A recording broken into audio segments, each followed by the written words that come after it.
Hi guys, good morning. So, buntis po yung baboy na to guys. So, nasa 105 days na po. So, mag-i-inject po tayo ng iron po. So, tapos na po ako nag-i-inject ng Porga nung 100 days po siya. So, napupurga po ako. So, ngayon naman 105 days. So, mag-i-inject naman tayo ng iron. So, pwede naman din hindi. So, mas mabuti din na mai-injectan natin ng iron. Lang tayo guys sa may liog niya guys. Kita mo siya sa sangkot.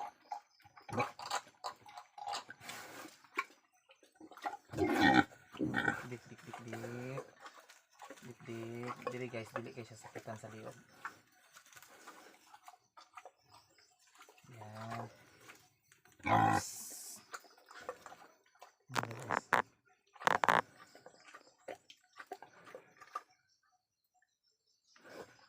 Ayan.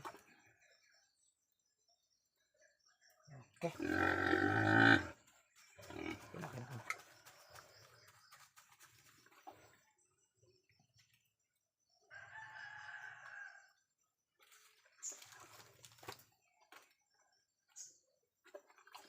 Bye guys. Thank you for watching.